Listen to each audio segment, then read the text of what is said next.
Rise in the canyon, that's where I long to be, with my three good companions, just my rifle, pony and me. Microciné, bonjour ou bonsoir, ça va dépendre de l'heure à laquelle vous allez découvrir cette nouvelle émission. Je suis très content, je renoue le dialogue avec Vincent Amiel qui était venu il y a pratiquement un peu plus de 2 ans, je crois en octobre 21, pour nous, il avait fait l'amitié de venir pour nous parler de Christophe Kieslowski, parce que je crois, si je me souviens bien, il y avait une réédition comme ça de certains de ses films. Et aujourd'hui, il est là pour nous parler d'un livre, voilà, celui-ci. Donc, je le montre bien. Vous reconnaissez Dutronc, Van Gogh, Piala, et le titre de ce court essai. Mais on y reviendra pendant l'émission sur le court essai, parce que vous m'en parliez hors caméra. S'intitule Le cinéma français, avec comme sous-titre très important une cartographie. C'est édité dans la collection Épure chez Presse Universitaire de Rennes. D'ailleurs, je salue le service de presse pour l'aide apportée à la conception de cette émission. Et je termine en disant que, comme d'habitude, à chaque fois je reçois un écrivain ou une écrivaine, dans le descriptif de la vidéo, vous avez un lien, vous cliquez dessus et vous pouvez vous procurer donc le livre en question. Voilà.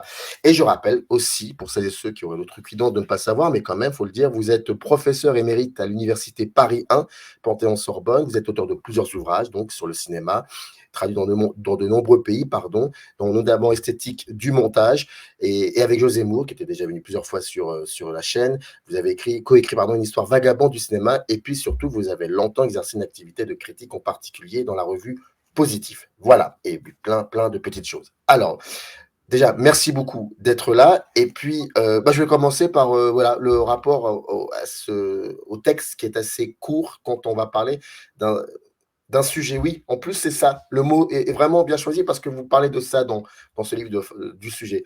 Donc, pourquoi revenir sur ça, le cinéma français, et pourquoi surtout lui consacrer un court essai, alors que ça aurait pu être. Voilà, ça m'intéresse de savoir. Oui, alors bonjour d'abord, hein, c'est difficile de placer un bonjour dans vos présentations. Euh, le cinéma français, parce que ça m'intéressait de faire justement une espèce de, j'allais dire un point, non, parce qu'un point, ça paraît définitif, mais une espèce de revue de ce que pouvait être le cinéma français depuis la nouvelle vague, hein. Il me semble qu'il y a une continuité, quoi qu'on puisse en dire par ailleurs. Il y a une continuité depuis la nouvelle vague dans le cinéma français, et il y a relativement peu de choses, en définitive, qui en traitent. Mais en même temps, je voulais pas, parce que c'est pas mon état d'esprit, je voulais pas faire quelque chose d'encyclopédique, je voulais pas faire quelque chose de justement quelque chose de gros. J'ai toujours écrit des petits livres, des petits essais, et c'est pour ça que je l'ai sous-titré une cartographie, non pas au sens justement exhaustif de ce que peut être une carte, mais dans un sens au contraire de choix, de polarisation. Hein, je cite en introduction, je crois, le petit texte que Chris Marker avait écrit quand il a fait ce CD-ROM qui s'appelait In Memory, où il dit, en fait, dans l'imaginaire d'un créateur ou d'un individu, les images forment comme une cartographie, c'est-à-dire que comme une carte au trésor, lui il dit, comme une carte au trésor, c'est-à-dire qu'il y a des pistes qui sont privilégiées, il y a effectivement un point qui peut être là, une croix, hein, comme dans l'île au trésor, où il peut y avoir un intérêt plus particulier, et puis on oublie des zones énormes de la géographie, du lieu, de la topographie, parce que ce qui nous intéresse, c'est là où on va, ou bien là où il faut passer, etc. Voilà, c'était plutôt dans cet esprit-là que j'ai conçu ce bouquin. Et pour le dire même plus précisément, vous avez cité la collection dans laquelle il se trouve. En fait, c'est une collection de poches qui est nouvelle, hein, qui a 1 an, qu'ont lancé les presses universitaires de Rennes il y a 1 an. Et donc, le principe, c'était de faire un petit livre facilement accessible à tous égards. Alors, Voilà. dès le, Vous l'avez dit dès le début de l'émission, vous avez dit, vous avez parlé de la nouvelle vague. C'est vrai que vous commencez d'emblée par ça et en même temps, vous nous prévenez, vous nous informez: «Attention, il y a c'est un moment important» et en même temps, il ne faut pas que ça le soit trop et puis ensuite vous développez comme vous le faites habituellement et ce qui est très drôle, c'est que il y a 3 parties dans ce bouquin. La première partie, c'est filiation, la seconde, c'est éclat au pluriel et la troisième, c'est persistance. Mais dans la prem en fait, c'est ça qui est très drôle, c'est que, on peut dire que la nouvelle vague est une date aussi importante et que c'est le point de démarrage de votre livre et moi je me posais la question, est-ce que ça aurait pu être autre chose? Quelque chose de donc d'antérieur à la nouvelle vague qui aurait pu démarrer le livre? Parce que paradoxalement, la première partie revient sur 3 cinéastes importants, mais qui effectivement ont beaucoup Et inspiré qui la date nouvelle vague d'avant la nouvelle et vague. exactement et donc pourquoi parce que je vous pose cette question parce que je vais faire une petite digression. Dans l'univers YouTube du cinéma, voilà, faut dire, faut appeler un chat un chat. C'est vrai que le cinéma français, dans son ensemble, enfin, il y a comme ça présente, enfin, il n'a pas bonne presse pour des raisons qui parfois sont peut-être même infondées ou alors dues à une méconnaissance. Et c'est vrai que la nouvelle vague, c'est quelque chose d'assez, c'est aussi important et en même temps, ça peut faire peur. Donc, de cette peur découle aussi une méconnaissance et donc un rejet total. Je comprends pourquoi vous utilisez la nouvelle vague dans le sens où, voilà, quand on s'intéresse au cinéma français, on le sait. Mais c'était paradoxal et j'aurais voulu savoir pourquoi.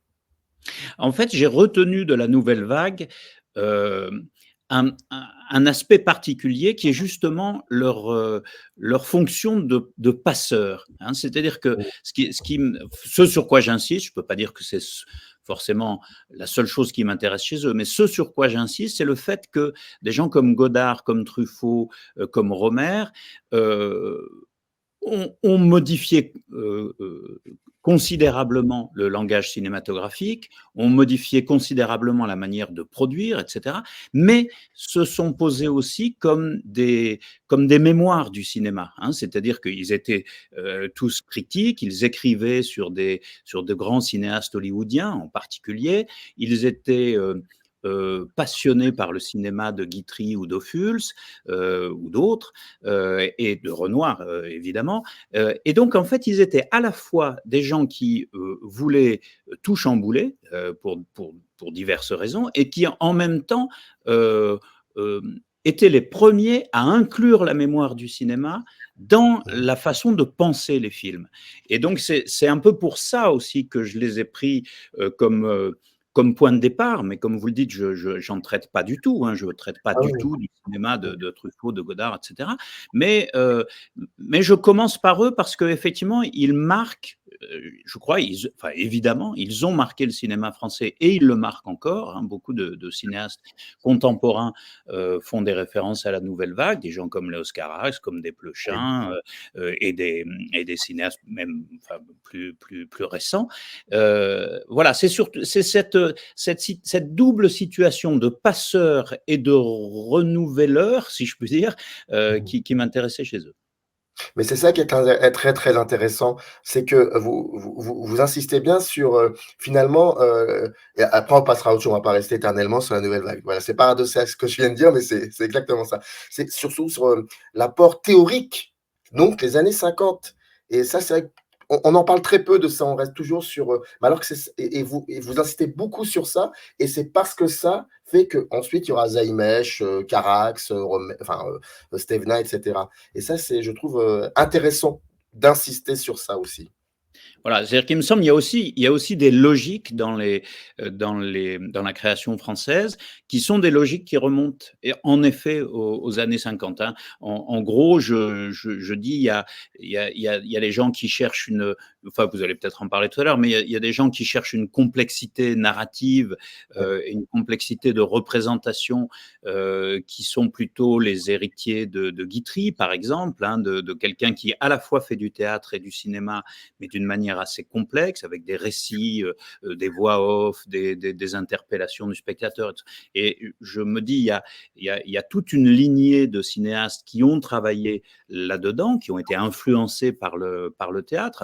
Ça me frappe, même si c'est pas forcément celle qu'on rapprocherait de Guitry naturellement, mais je suis allé voir l'expo Agnès Varda à la Cinémathèque là, qui est en ce moment, et ça me frappe à quel point Varda est une femme qui a été une créatrice, qui a été marquée par le théâtre, sans doute beaucoup plus que par le roman, par exemple. Et ça se voit dans son cinéma et ça se sent dans son cinéma. Ben ça, c'est quelque chose qui forcément vient du milieu du XXe siècle. Hein. C'est pas aujourd'hui que les cinéastes sont marqués par le théâtre.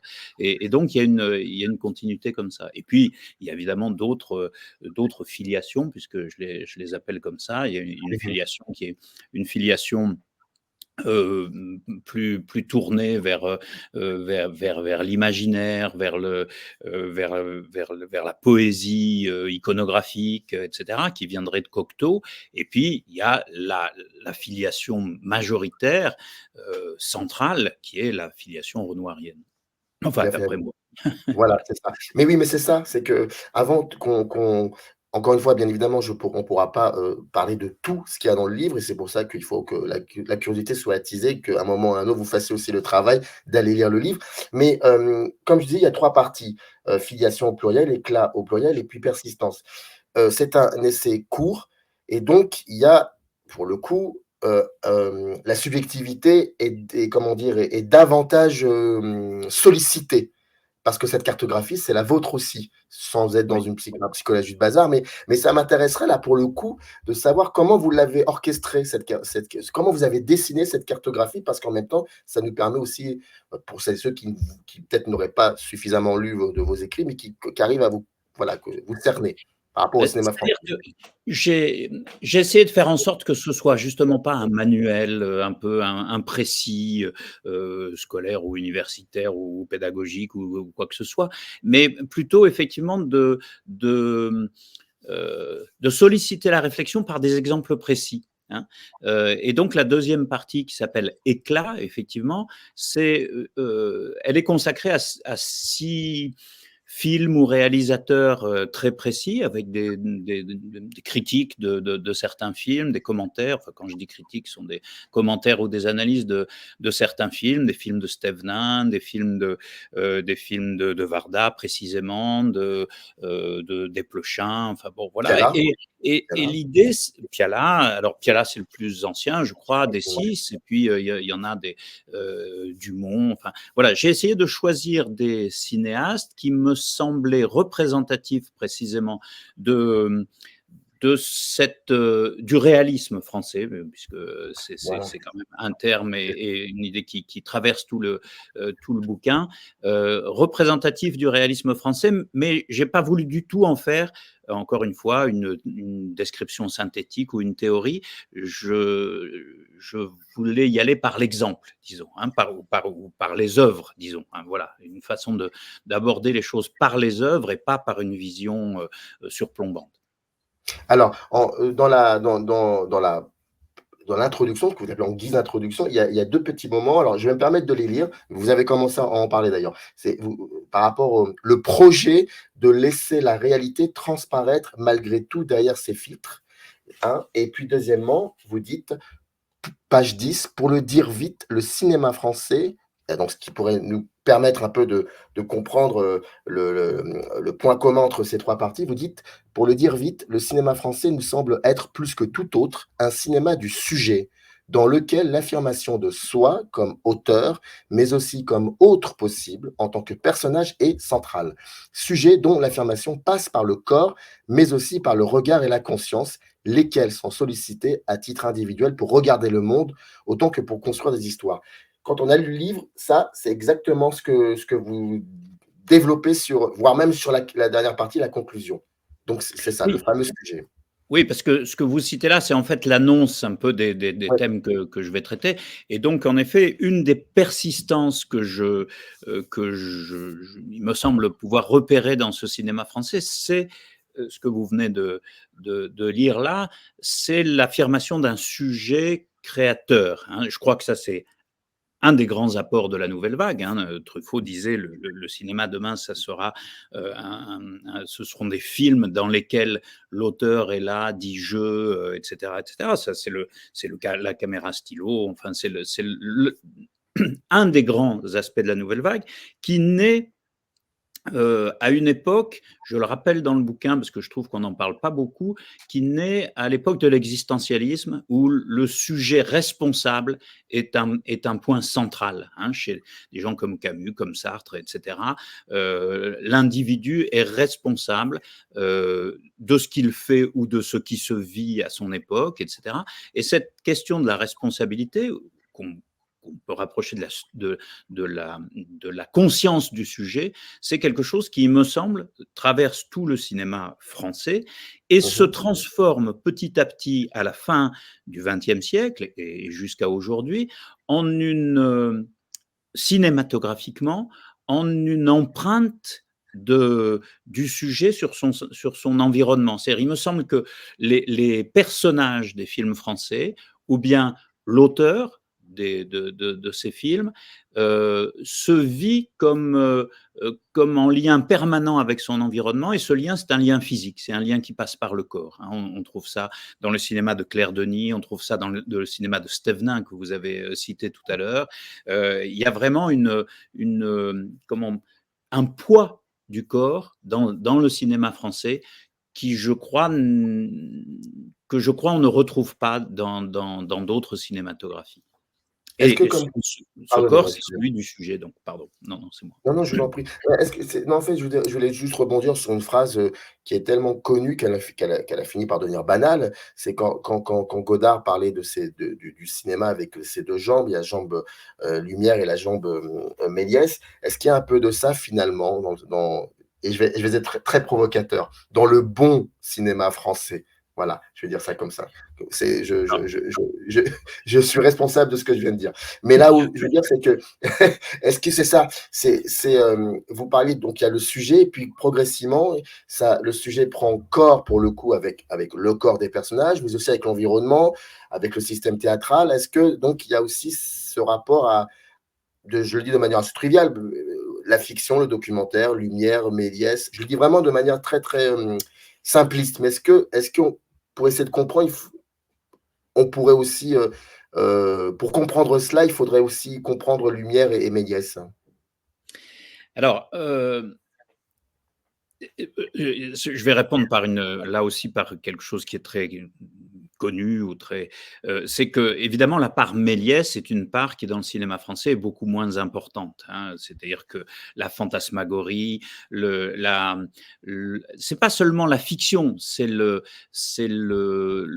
fantastique ou le surnaturel affiché, hein, par rapport à un cinéma Lumière, pour reprendre ça, qui serait un cinéma qui en reste aux apparences de la réalité, hein, c'est-à-dire ce qu'on appelle un cinéma réaliste. Et donc cette part Méliès, elle est beaucoup plus étroite. Alors je l'ai remplacée moi par cette filiation Cocteau, hein, parce que Cocteau aussi, ce sont des images en négatif, c'est du ralenti, c'est un jeu avec les images, c'est-à-dire un jeu avec la représentation, hein, un refus ou un contournement du réalisme. Et cette part, je la retrouve aujourd'hui, par exemple, donc plutôt une part Cocteau que Méliès, hein, mais je la retrouve aujourd'hui dans le cinéma de Léos Carax. Hein. Annette, le dernier film de Carax, qui est vraiment un film absolument formidable, c'est un film qui passe ouvertement par une transformation des apparences de la réalité. Alors, je ne sais plus quelle était votre question, mais je ne dirais pas que c'est une part constante du cinéma français, et encore moins du cinéma français contemporain, mais c'est une voie. C'est une voie. Quelqu'un comme Bertrand Mandico Oui. suit aussi cette voie et il la revendique. Voilà. Donc je ne dirais pas que le cinéma français est fait de Méliès et de Lumière aujourd'hui, ou de Cocteau et de Renoir pour actualiser. Je dirais que justement, il y a des voies différentes. D'ailleurs, pour prolonger ce que vous disiez sur Cocteau, donc c'est dans la première partie, Filiation, vous utilisez donc, pour vous les filiations, il y a 3 cinéastes. Il y a donc Jean Cocteau, Sacha Guitry et pourquoi vous avez dit évidemment Renoir? Pourquoi dire alors, je le sais, enfin, c'est provocateur, hein, mais pourquoi évidemment? Oui, parce qu'il est considéré comme le grand cinéaste français par Mmh. excellence, parce que, alors j'ai dit évidemment, je crois, à propos de la Nouvelle Vague, parce que, oui, parce Ah qu'il oui, l'appelait le patron et qu'ils ouais, étaient tous à genoux devant lui, hein. Donc, ouais. voilà, c'était le évidemment était plus par rapport à la Nouvelle Vague. Mais c'est un cinéaste central parce que Mmh. c'est aussi un cinéaste qui se préoccupe du théâtre, c'est un cinéaste qui se préoccupe enfin, qui va vers qui va vers un réalisme qui est parfois très proche du naturalisme sans y aller. Voilà, c'est un cinéaste qui est extrêmement complexe dans la conception du cinéma et qui, du coup, a laissé beaucoup de traces. D'ailleurs, vous le faites dialoguer avec Rabah Murzaïmech et page 41, oui, page 41, vous écrivez, c'est la fin du texte sur Zaïmech, vous dites déjà donc, vous parlez de Wesh Wesh et vous parlez de la partie de pêche dans un bois, vous dites dans Dernier Maquis, ce sera une simple chasse au ragondin sur les bords de la rivière. Et en fait, le réalisme, parfois, ne consiste pas à radicaliser jusqu'au sordide, mais à favoriser des échappées. Et le grand art est d'arriver à faire en sorte que celle-ci soit incongrue quand ton propos et la misère et la violence des cités, que vous mettez entre parenthèses et un point d'interrogation, quand ton propos est cohérent, quand ton style a ce regard qui prend son temps et qui capte un réel polymorphe. C'était évident pour vous le fait de trouver, le fait qu'il y ait comme ça un dialogue entre Renoir et Zaïmèche, par exemple. Alors, euh, la part évidente, c'est que Zaïmèche le revendique, hein. Je me souviens de projections en sa présence où il disait oui, j'ai pensé à Renoir quand j'ai fait ces scènes, ces échappées, etc.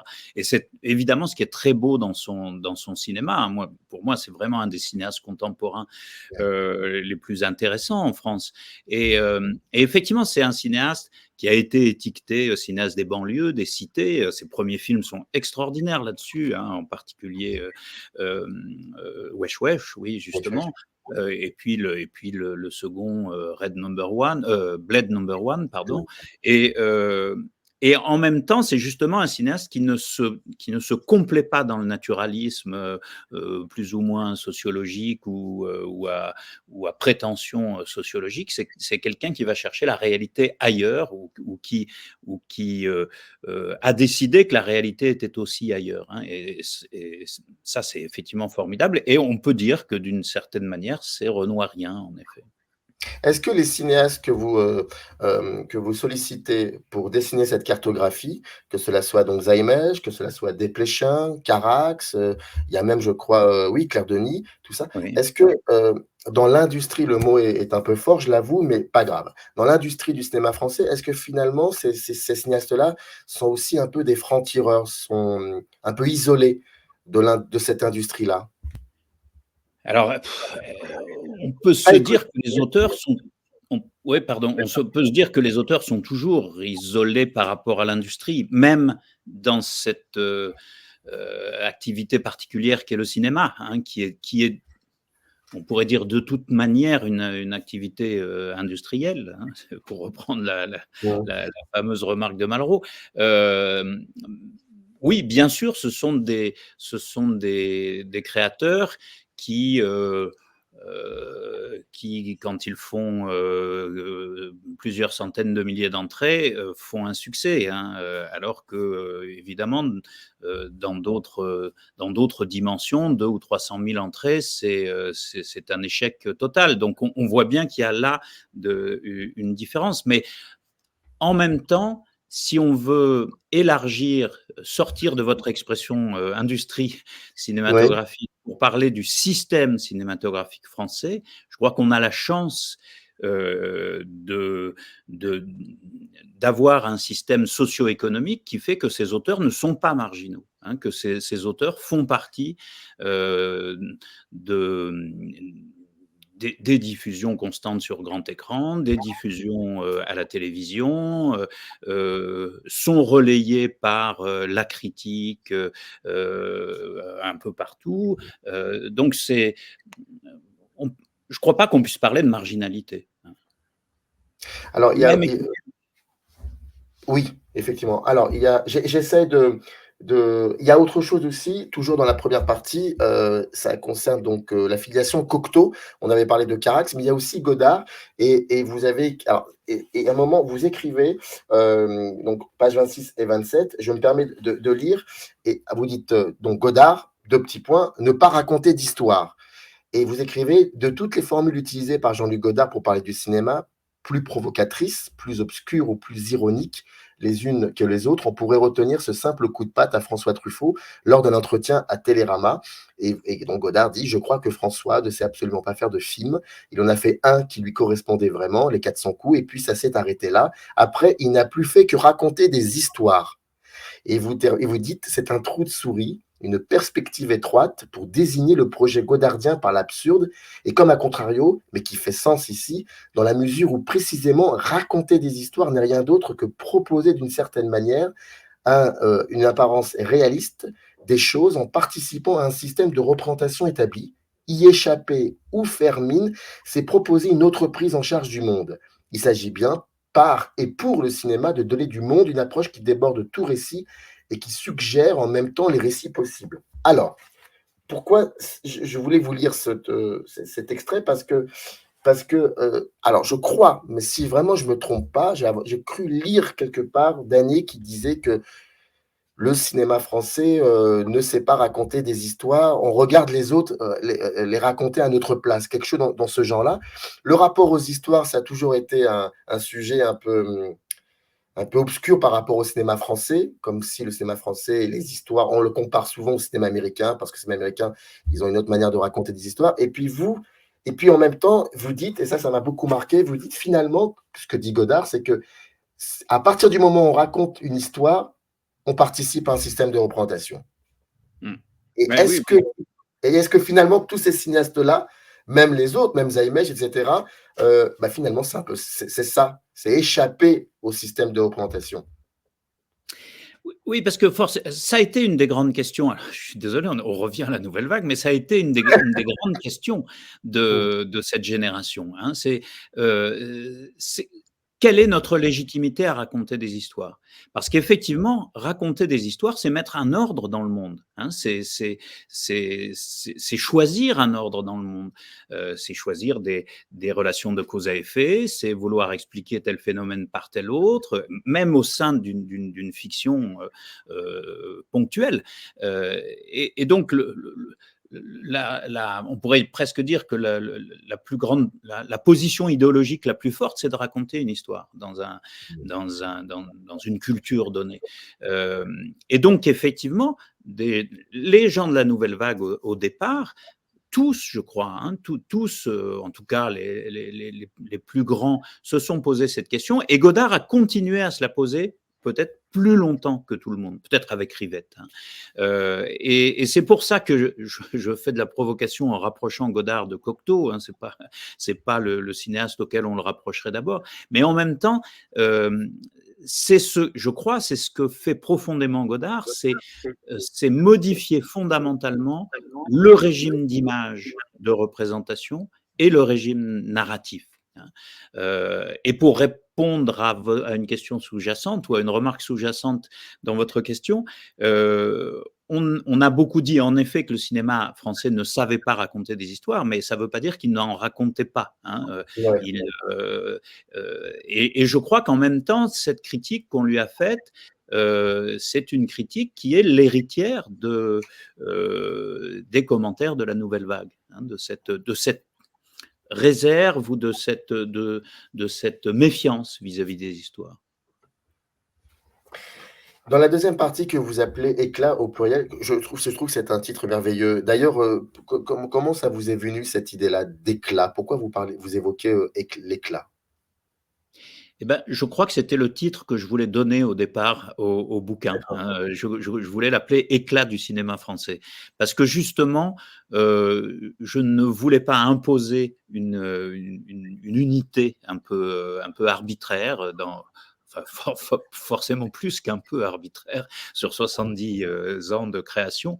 Je voulais pas imposer cette unité, je voulais essayer de conserver l'individualité des créations, hein, de ce cinéma français. Puis, en définitive, j'ai refondu ça un petit peu différemment et j'ai gardé Éclat comme partie centrale, hein, en disant, bah, évidemment, chaque œuvre est forcément unique, mais en même temps, elle peut être la manifestation de quelque chose de plus large et de plus commun.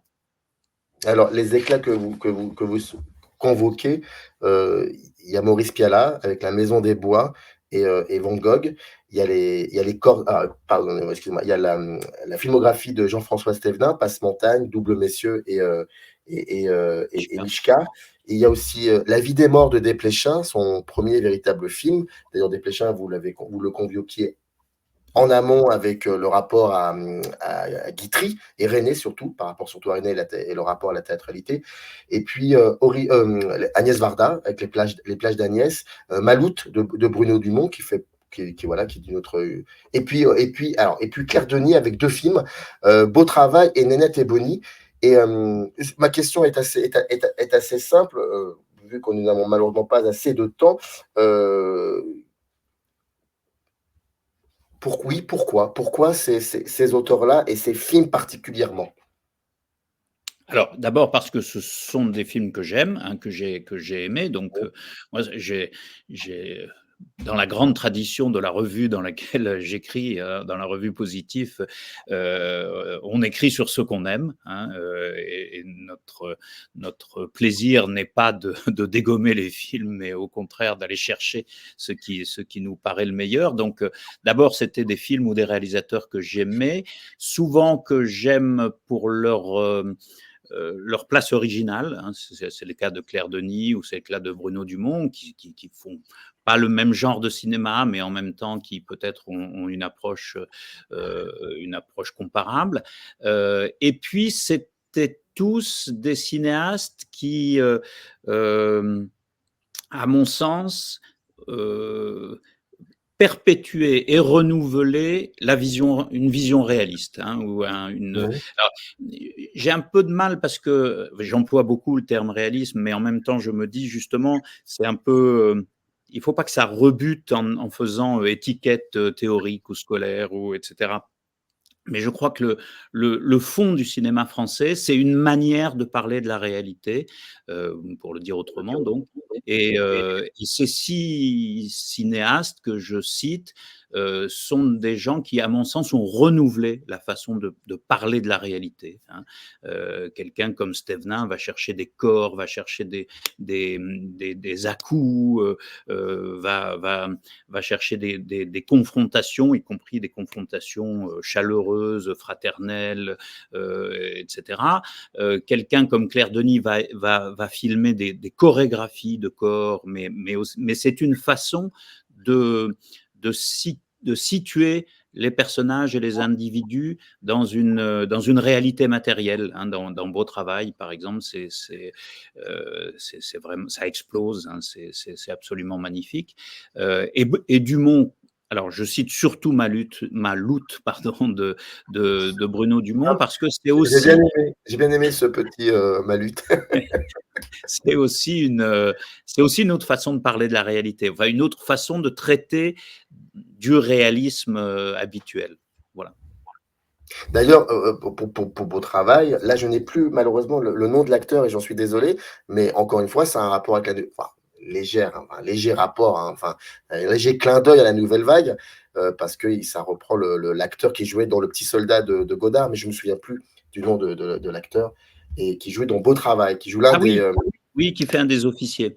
C'est ça. Et Ouais. d'ailleurs, même, je crois que dans le film, Claire Denis, plus ou moins, nous fait comprendre que c'est peut-être le personnage du petit soldat. Oui, c'est-à-dire que c'est effectivement, en tout cas, elle le situe dans une filiation explicite, oui, oui, oui, oui. Claire Denis est passionnante pour ça, parce qu'elle fait un cinéma qui est un cinéma très personnel, très neuf, et en même temps, elle ne se refuse pas du tout, même au-delà, des passerelles avec le cinéma plus classique, hein. Je cite une anecdote, je ne sais pas si on a le temps, mais Je vous en prie. dans une masterclass, Claire Denis dit qu'elle elle est venue au cinéma parce qu'enfant ou adolescente, il y a un film qui l'a frappée, c'est Soudain l'été dernier de Mankiewicz, où à un moment donné, Elizabeth Taylor subit un choc traumatique sur une plage, et Mankiewicz filme ça avec des images très violentes, avec une lumière très crue, une blancheur. Enfin, et Claire Denis dit, j'ai compris là qu'il y avait des choses que les images disaient que rien d'autre ne pouvait dire à leur place. Et je trouve ça très intéressant, hein, justement, là aussi, cette passerelle entre un cinéma américain, hollywoodien des années 50 et une recherche contemporaine. C'est ça, c'est que le rapport aussi avec tous les cinéastes qui sont convoqués, sollicités pardon dans ce livre et certains films, on a aussi cette sensation, c'est une banalité ce que je vais dire, mais j'ai l'impression qu'elle l'est de moins en moins aujourd'hui, c'est que finalement, on comprend qu'ils ne pouvaient pas faire autrement que ça. C'est-à-dire que seul le cinéma pouvait leur permettre cela. Ils peuvent écrire un livre, ils peuvent en faire une pièce de théâtre, ils peuvent en faire une peinture. Non, c'est seul le cinéma qui peut leur permettre, pour le coup, de raconter cette histoire ou ces histoires. Oui, oui, c'est vrai. Et je crois que c'est une manière de rendre, de rendre hommage à la complexité de ce qu'est le cinéma et de ce qu'est peut-être assez spécifiquement le cinéma français. C'est-à-dire que Oui, c'est ce sur quoi je conclus le bouquin. C'est-à-dire que le cinéma français, on a dit beaucoup que c'était un cinéma de la parole, parfois un cinéma bavard, un cinéma qui s'écoute parler, etc. C'est un cinéma du verbe, c'est certain, mais c'est aussi de manière stupéfiante un cinéma du corps, hein, des gens comme Piala, comme Stévenin, comme Claire Denis, comme Grand Rieu, je cite, je crois, mais pas plus que ça, sont des cinéastes du corps, et le cinéma français, justement, arrive à tisser, c'est exactement ce que vous disiez, hein, une écriture qui passe à la fois par le corps et par le verbe, et en effet, aucun autre art ne peut le faire de cette manière-là. alors, en guise de conclusion, je vais quand même c'est le dernier extrait, et on pourrait peut-être terminer là-dessus et en même temps, ça dit beaucoup. Page 131, vous dites: «J'ai», déjà le fait d'utiliser, voilà le «je», moi je trouve ça important.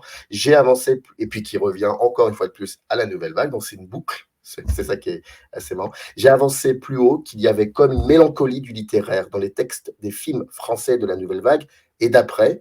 Lorsque l'écriture filmique propose des choses et du vaste monde, une présence différente, n'est-ce pas une façon de donner droit à celle-ci, peut-être au prix d'un certain déficit de fiction, que la réalité échappe au naturel pour que l'image montre autre chose que ce qu'elle montre?» On est en train de ce qu'on se disait, et ça amène parfois le film à s'intéresser à autre chose qu'à ce qu'il raconte. C'est le même enfant qui, chez René et chez Desplechin, rêve à des aventures et des exploits lointains en restant lire ou écrire dans l'espace protégé qui va déterminer sa vie entière. La littérature ne se contente pas de remplacer l'action, elle force la présence comme on force des plants dans un jardin. Le réalisme, ainsi, pour le dire autrement, ne serait pas un parti pris, la condition initiale du cinéma français contemporain. Il est la conséquence majestueuse d'un double récit constituant un héritage. Il y a de cela, il y a de cela, effectivement. Donc, je voulais absolument, enfin, c'est pas une question que je vais poser, mais je voulais absolument lire ce moment-là que je trouve très très beau. Et moi, c'est le mot héritage en fait qui me marque. Héritage est majestueux. Il y a de cela aussi. Oui, oui, tout à fait. Parce qu'en fait, on n'en a pas parlé, mais à un moment, je compare le cinéma français à l'espace des jardins, hein, en disant, bah, il On y a connaît d'autres pas. cinématographies qui sont des cinématographies de l'espace, chinoises, américaines, etc. En France, l'espace, c'est un espace clos, mais un espace organisé et un espace subtil. comme le serait un espace des jardins, et ça n'empêche pas effectivement et la mémoire et le caractère majestueux. On n'a pas dit, on a dit peut-être 0,01% de ce qu'il y a dans le livre, et j'en suis désolé, mais en tout cas, voilà, il faut le lire, et c'est très important. Et je répète, le Cima français, une cartographie, c'est dans la collection Épure chez Presse Universitaire de Rennes, et c'est écrit par Vincent Amiel qui nous a fait l'honneur de venir pour nous en parler. Merci beaucoup, Vincent, et puis tout est dans le descriptif de cette vidéo si vous voulez vous procurer le livre. Merci beaucoup en tout cas. Merci beaucoup de vos commentaires. Générique. Up arrive in the canyon, that's where I long to be, with my three good companions.